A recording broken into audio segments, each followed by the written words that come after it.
Hi, my name is Roy Ellis, and I'm speaking to you today from my kitchen, my kitchen office in Dartmouth, Nova Scotia. And I wanted to briefly speak a little bit today about the anguish that we're all going through in regards to the events in Nova Scotia, the tragic, horrific, unthinkable events that have transpired that have really changed the landscape of our grief in the middle of COVID-19, in the middle of our isolation, our feeling of already being bereft and thrown off kilter in our lives. That now suddenly we're also faced with the unthinkable presence of a mass shooting in our community, from within our community, the greatest mass shooting in Canada's history, and possibly also one of the most unthinkable ones, one of the most bizarre and bewildering series of events that seem on one level planned and on another level very random. And so as we were grappling with this, I was thinking today, as I was thinking about my response to this and how unsettled I am inside, that anguish seems to be the most powerful, instantaneous, sort of the first experience, the first emotional experience. And I would say anguish has some components to it. I like the word anguish. I think it's specific to these kinds of violent deaths and these kinds of like suicide and murders and tragedies, people lost at sea, people who disappear, and when we're traumatized, things like rape and other sort of trauma experiences. I think anguish can often be our first experience as people who are co-victims with this, the people who are or survivors or people who are living with this on the other side of this terrible deed done by this man. That I think one of the first response after just getting to safety, experiencing this shock and just this sort of tremble of am I okay? I think the next thing that happens is anguish. And in my understanding, anguish is a sort of alchemical mix of a few different variables. The first is anger and rage, that this has happened, that this has been perpetrated against us, against those we love, that it was done secretly, that it was done methodically. And the stretch of our anger muscle and of our self-protective muscle that goes no and rises up and puffs up and wants to engage and with force with the threat. I think that's the first thing that arises. Anxiety is there as well. Anxiety in the threat response and the fearfulness and the jangle in our nerves and the tremble in our stomachs as we realize how little we actually can do to protect ourselves and how vulnerable we are. Anxiety is also the part of us begins to move as we begin to realize that our world, our assumptive world, our perspective about what's safe and what's not, who's our neighbor and who's not, whether we can leave our doors locked, whether someone is going to creep up the driveway in the middle of the night with a firearm to do us harm. That's a world that we're not used to thinking about, and anxiety arises when the world changes like that and we don't feel as certain about things. There's also an element of agony in anguish, of torment, of just feeling somehow that the experience is not natural, that it's another level of a human experience that takes us out of the normal and the typical and the daily. This event was premeditated, it was intimate, it happened person to person, eye to eye and body to body, at close range often. The people who died alone.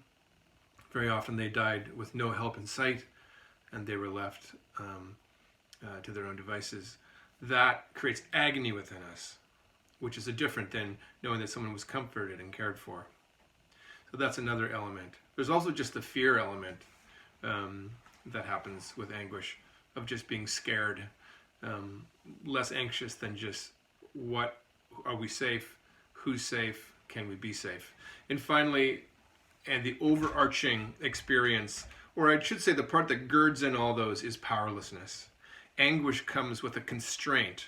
We feel helpless and bound, unable to actually do anything, to change the world, to change reality, to go back in time and stop this, to protect those we love, to know that our next door neighbor is not a good person and is sick and is hurting, that we're helpless to make any changes.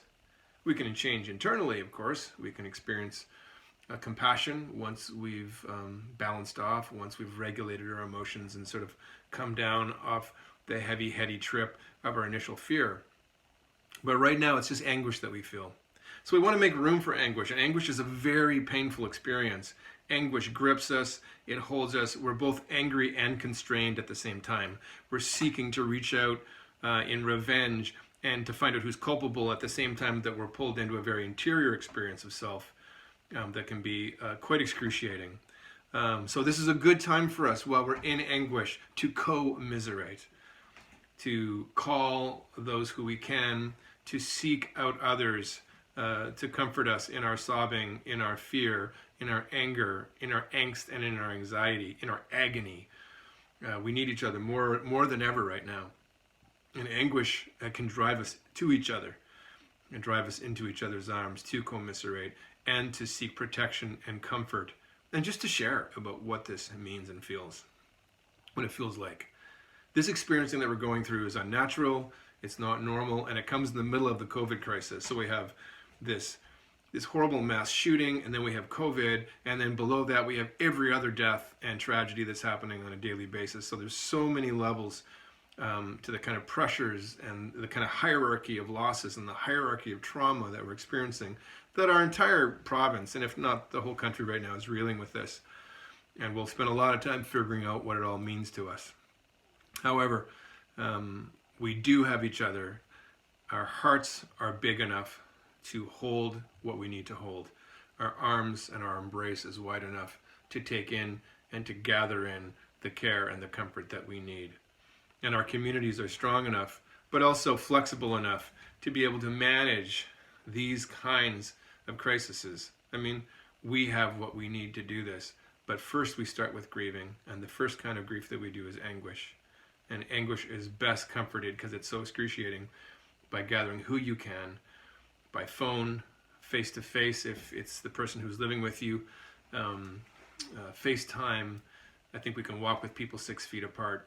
And eventually, our province, when we're clear of COVID, we're going to come together around this, and we're going to do something big. We're going to gather all our hearts as one, and we're going to reach out to those families who are hurting, and to the friends of those families, and to those RCMP officers who just got drugged through the slime, who saw things and heard things and watched things and responded to things that no one should have to respond to. The first responders, the paramedics, the ambulance, the firemen, all these folks are going to be desperately hurting, and we're going to need to wrap our arms around them. We're going to need to heal as a province. We're going to need to heal as communities. Those of us who live in Dartmouth, close to this gentleman who did the killings, are going to have to figure that out too. There's a lot of work to be done, but we can do that. But we're going to have to put it on hold a little bit until we can come together. And until that day comes, I pray that you take good care of yourself.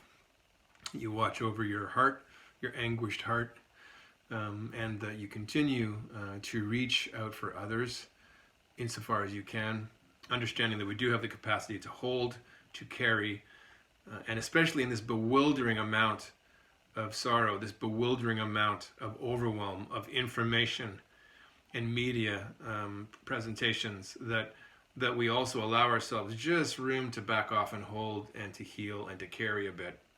You know, we can get overwhelmed very easily with the kind of onslaught of information and terrible, terrible news that's coming our way. And I don't know about you, but there's also kind of a community rumor mill that also functions to input a lot of data and news and stories into our hearts and into our minds that can even be more horrific sometimes than what we hear in the news. So it's really important for us to sort of check and balance and care for ourselves and watch the inputs into a heart that can only take so much pain at any given time, a heart that can only carry so much woundedness and can only swallow so much grief. We are not just machines. We're not like those machines at wreckers where you just keep throwing in cars and it just keeps chewing them up. We're not like that. We have to metabolize, and we have to take things into our hearts, and then our hearts have to move with that and has to understand that and has to feel that and has to ache And that all takes time. So just watch your input. Watch how much stuff you're watching and looking at and taking in. And remember that the most important thing is just to feel what we're feeling, make room for the anguish, okay to put things on hold, gather in your resources, gather your community, eat good food, sleep when you can, take breaks from all of it. And in good time, my friends, we will come together again and hold hands, lock arms, and stand someplace where we can meet as one to grieve this just horrific moment in our lives and in our history. I hope you take good care of yourselves. My name is Roy Ellis, Dartmouth, Nova Scotia, and take good care of your hearts. We'll talk again soon. Bye-bye.